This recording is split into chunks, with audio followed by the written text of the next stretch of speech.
edition of the Make More Marbles podcast. This is going to be short and sweet today because honestly, I'm just a little tired. Long holiday, got a lot going on, bunch of meetings. I think I'm just going to knock out some questions, get you the value, get back to life. How's that sound? So what's the first question there, Chris? First question here is, this is from William Lanier. I think I said his last name right. How do you get people signed up for your mastermind? I put them on Facebook and LinkedIn and no one clicks the like button. Much fewer sign up. Very disheartening. Got it. Well, it depends. I can't really answer that question without a lot of context. Are you going to tag William in this as well? Yeah, well, I'm just going to jump over there and do that now. Yeah, we'll just tag them as we do these so that they're timestamped. Yeah. Exactly. So William, a couple things. Here's the thing, right? Is like nobody wants to buy your shiny shit. Nobody wants your mastermind, your course, your whatever, right? They want the result that it brings.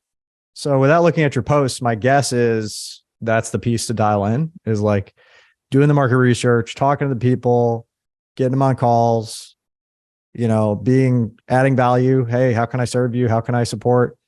Here's what we're working on. Maybe this could be of value to you, and transition those people into strategy sessions so that you can understand what it is that they want, what it is that they're dealing with, what they're struggling with, what they're trying to overcome, what's keeping them up at night, what are they most frustrated about, what have they tried in the past, what happens if they don't get this off the ground, whatever they're trying to do. Because there's no pain, there's no sale. So we have to be able to agitate the pain while talking to the bigger vision and the pleasure of having that. And the mastermind becomes the vehicle which closes the gap. So they're at point A and they want to get to point B. And in between is a whole bunch of stuff you can help them with. All right.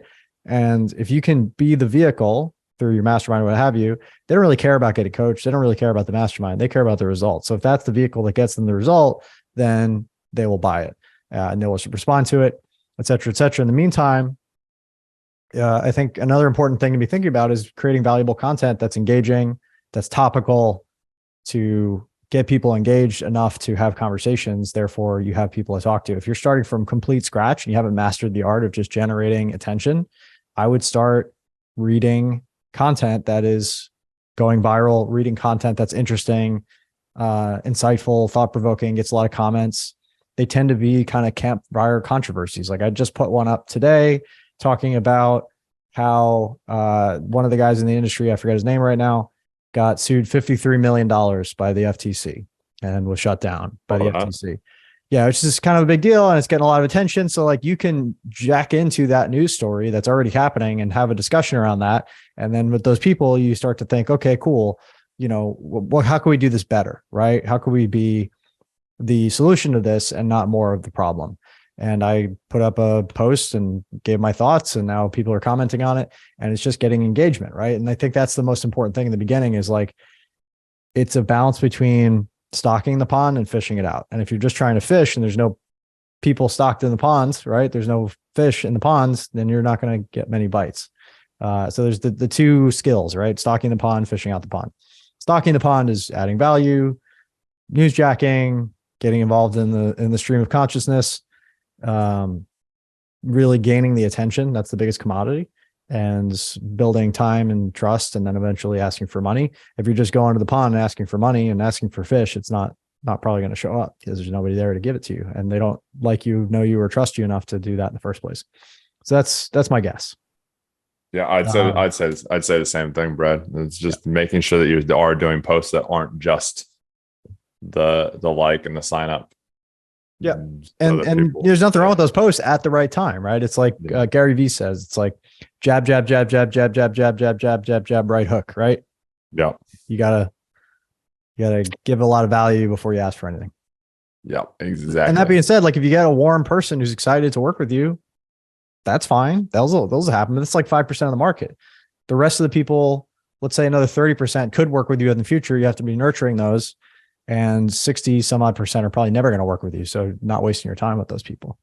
We talked about this last week. The market is very saturated right now. So there's a lot of stuff going on. There's a lot of people out there talking a lot of stuff. So you've got to show your value. You've got to show what you have, because people want to know that, know, like, and trust a whole hell of a lot more than they did 5 years ago, 3 years ago. Yeah. If you really don't have anything figured out yet, then go work for somebody who does. For every person who doesn't have time. There's somebody who has money and no time, right? There's somebody who has, let me say that again because I didn't say it right. For everybody with time and no money, there's somebody with money and no time. Yeah. Who already has a lot of pipeline, and it's, you know, you can go into their organization, learn how to sell, learn how to market, learn how to do all that with less risk, so that when you do go out on your own, you know what's up, you know exactly all the strategies because somebody else already showed you. Yep. And then you just take that and build on it from there with a little bit of a bankroll to do it, right? If you're starting from complete scratch, unless you got a lot of runway and a lot of time, it's going to take time to figure that out. The shortcut is to go work for somebody else and get up to speed and then do it on your own. And some of the most successful people I know do that, right? Like Cole Gordon did $4 million in sales for Taylor Welch before he went on his own. Now he went from 0 to 30 million in 3 years. So it can happen. And it's worth it. It's worth that little detour because now he's crushing it. Pulling it in. Okay. So Jennifer, I'm not even going to attempt the last name, asked any methods other than discovery calls. I get high conversion. I just hate doing them. I don't want to spend my time doing them. What alternatives have worked for you? Yeah, great question. So discovery calls aren't that painful if they're really warm. So creating webinars, middle of the funnel content, challenges, stuff like that, books, that's been really helpful. So that's thing one. Thing two is if you want to get away from them completely, you have two options. You either go to an event model or you hire a sales team. But the reality is that nobody's going to be giving you $10,000+ or any high ticket amount of money without having a call with somebody. Or you're not going to a landing page. Like typically this stratifies thusly. If you have a product that's $500 or less, you can typically sell it on a sales page, maybe a video, but that's it. You don't need a huge webinar to sell a $500 product or less. Between 500 and let's say 2,500 is a webinar, some sort of presentation, usually 60 to 90 minutes. And that's a skill, right? You have to learn how to do that. Then after that, or you could also push those people a call. After that, about 2,500, 3,000, you're looking at like, and above, you're looking at a sales call for most people. There's just not very many people that can make a decision with that much money without having a conversation with somebody. So it's going to be you, it's going to be your sales team. Even if you have a big event, there's probably going to be coaches or, you know, strategy sessions or lunch and learns at the event. And that's a bigger engine to generate more appointments and more sales more quickly. But that's what it's going to take, right? It's just very rare that people say, yeah, 25 grand sounds great. I have no questions. Here's my credit card, right? They happen. It happens. It's just not the norm, right? You're going to capture way more. Even in big, massive events that, you know, like where you and I met, you know, with Destiny and that, they're selling business mastery at like, you know, 15, 20K. Right. And you're still going, you're talking to somebody at the desk, asking you questions, going through stuff, and they're literally doing a sales call with you just in person. That's right. That's right. So if you're going to go to that model, it's very profitable. You can do it. It's just more overhead, more risk, and there's more things to figure out. So like somebody like Tony Robbins, who makes it look easy, 5,000 people in the room doing 60 million in revenue and been doing it for 40 plus years, and has like 200 people, basically a volunteer army plus his paid staff to do that. That's a little bit of a different thing, but you can get one next step on the road. The way I'm hacking this personally is two ways, right? Is having people who are on staff that set and close appointments. That's thing one. And we've had some success and some failures over the years, but that's one way to do it. I'm always willing to get back in the chair if I have to, because, you know, the business has to keep making money and I have to keep selling. That's fine. I tend not to do outbound prospecting. It's just, I've done enough of that in my life. Like it's not what I want to do. I wait till people are warmed up. I'd rather make more content and get them more warm. And then they jump on my calendar and they're relatively easy instead of fighting for 3 hours with people and doing multiple calls. It sucks. So that's that. And then with regard to events, I don't want to figure it all from scratch. So instead I partnered with one of my mentors who runs an event in my niche, and we're going to just kick ass with it because he's already done it a bunch of times and figured out all the bits and pieces, and we can get sponsors, and he's got relationships and vendors and, you know, equipment and all this stuff that I just don't have to figure out from scratch. Right.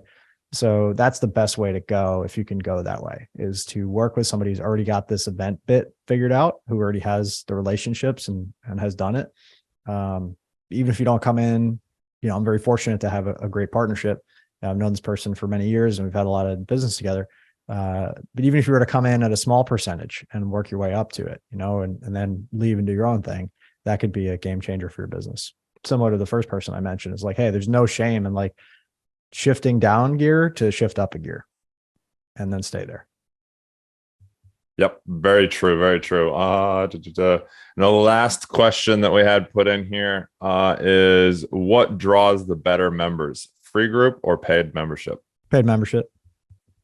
Hands down. People pay attention to what they pay for and what pays them. And I've gotten conflicting advice on this a lot of times. I have never seen free convert to high ticket better than low ticket to high ticket. Once people have their wallet open, they're willing to spend more money. It's a fact, right? People pay attention more, they consume more when they've paid for things. Yeah. Free stuff, if the human nature being what it was, if in the world we live in today, free worked, then in the age of YouTube and Google and Facebook and all these different platforms, all this free information that we're awash in, why isn't everybody a billionaire with perfect kids and perfect abs and a great relationship about to achieve enlightenment? Well, the reason is people pay attention to what they pay for and pays them, and they're way more likely to take action and get results and continue to ascend the ladder if they've already paid. So the point of free content is to get people to start paying for stuff. And the point of that paid content is to get them to pay for more content and more help, because ultimately at the end of the day, it's rare that somebody can execute just with a book or with a course or with even a membership. It's like the nitty gritty coaching and accountability and hot seats and masterminds that really seem to move the needle the most. I'm not saying it's a perfect system, but that generally tends to be the trend. Yeah, I'd agree. So short answer, paid works better. Yeah, paid definitely. No, that's pretty much all we have. Great. That was easy. Yeah. And I just wrote a long post on that guy. If you guys want to check it out, it's entitled, I just saw this guy got sued by the FTC for a bunch of money. It's on my wall. I shared it to this group. Check it out. Let me know your thoughts. Leave a comment. There's a lot that's right with this industry and there's a lot that's wrong with this industry. And I want to just help people shorten their learning curve so that they can move towards the light, authenticity, vulnerability, make it less smarmy and bullshit. I know that it's going to take a while, but we'll get there. It's just like anything. When you have a massive influx of people doing it, you're always going to get those bad apples, those bad seeds that are doing stuff that aren't ethically probably all that great. And so it's just making sure that you are doing it that right way and you'll be fine. And I also know that this industry is very different than a lot of other industries in the sense of like, you wouldn't go to a store and buy Coca-Cola and then Coca-Cola sends you a letter like, thanks so much for buying Coca-Cola. Here's our secret formula and our marketing and, everything that we do, all our processes and systems. Like nobody else does that besides internet marketing. So we're always training our competition and results may vary. But what's cool about this industry is if you can get good at it, you can take these skills to any other industry and crush it, because most industries leave marketing to last and they suck at it. Look at any successful business marketing. Their marketing is on point. Yeah. It's not about the product. Great products go unnoticed most of the time, but I know a lot of people that have great marketing crush it and millions. And what they actually do and give is absolutely bare minimum, but their marketing. And now imagine if you had a great product that you actually gave a shit and you're a great marketer. That's who we want. So you guys come in, join the BAM fam, hang out with us. Let's make you into amazing marketers who have integrity, who sell and enroll well, who deliver amazing value, and let me backstop it for you so you don't stress, right? So you don't have the imposter syndrome and the oh my God, what about this? And what if that happens? Like the fact that you have these thoughts means you're not a sociopath. It's a good thing, but also don't let that hold you back from growing into the person who can actually serve and grow. Like when Chris started, great example, 3.5 years ago, a lot of imposter syndrome, never had run a business before. Now he has over 600 paying clients. Pretty cool. So from humble beginnings, the seeds of greatness are sown. Yeah, exactly. And check us out. buildamastermind.com/schedule-now. We'd love to get you into the program, get you set up. We always look to add 10 to 25 times the value of whatever we charge. So that's what you're looking at. It's not cheap, but what is? And people say, oh, that's a lot of money. I say, compared to what? Compared to struggling for the next 2 years? It's fucking not a lot of money. I'll tell you that much. Tell you, I wouldn't be where I am right now if I hadn't invested. There it is. So you heard it here first, gang. And Chris isn't the only one. You can check out all our testimonials at buildamastermind.com/testimonials and hear it from other people as well. So we'd love to have you if it's the right fit. If not, that's okay too. But stay blessed until the next time, and we'll catch you soon. All right, take care.